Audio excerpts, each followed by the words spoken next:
Well, if you're planning on looking for a new job this year, you might find that you're up against some stiff competition. A LinkedIn survey found 54% of respondents in the U.S. want to change jobs in 2025. So where do you start, and how can you stand out from the crowd? That's a tough one. LinkedIn career expert Catherine Fisher is here to help us out. Catherine, thanks for joining us this morning. 54% sounds really high. What is it about this job market that is uniquely challenging? Yeah, so what happened is in 2024, a lot of people were considering making a job change, and many of them didn't change jobs, so they're still on the job market. And then you have an influx of new people who are looking for a role. So it's highly competitive, and it's leading to real frustration in the job search. How can you get a leg up? So the first thing you want to do is just make sure that you're a match for the job. You're going to want to be really strategic in your job search. So LinkedIn just has this new feature that you could take a look to see if your skills and qualifications match, because you don't want to spend all of your time on a job that you're never going to get that interview for.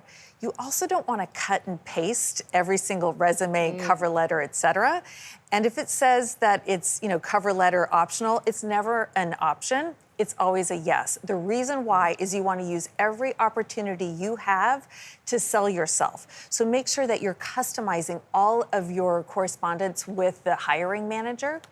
And something else that we're finding is that hiring managers love a growth mindset and they love adaptability. So growth mindset is really about showing that a lot of these companies are trying to figure out how do we change with new skills and the way we do things. They want to bring people in who are going to help solve those problems. What skill sets rate highest, and what jobs have the most growth out there? Yeah, so if you look at it, of course, AI engineer is top of the list. It doesn't mean, though, that that's the only job out there. So that's going to appeal to some people, not everyone. There's a lot of other roles that you should be looking at. For example, travel and live experiences has a lot of interests from companies.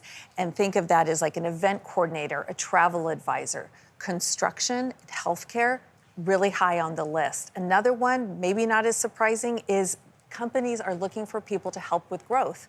So think of like business development, a chief growth officer, those types of roles to really help companies see that boost. A lot of people feel they can do a job and they're very passionate about it and they have a lot of raw intelligence, but they don't have specific qualifications that the screening process just weeds you out. Yeah. Can you imagine that maybe this is like a scene from a movie, lying on the resume to get the interview, admitting it in the interview, but then nailing it in such a way that you get the job? Yeah, I would not lie.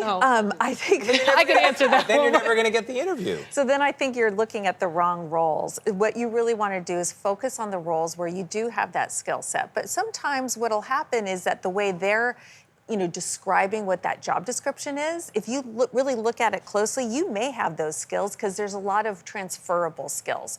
So if you look back at when we're talking about live and travel, experiences, that's a big one on the list.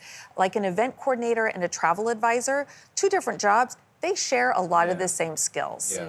But if it says mandatory 4-year degree or 2-year degree and you don't have one. Maybe go back to school. Come on. Yeah, okay. You going to loan them $150,000? There is. Call Michelle. She's got you. Catherine, thank you very much. I appreciate it. Always great advice.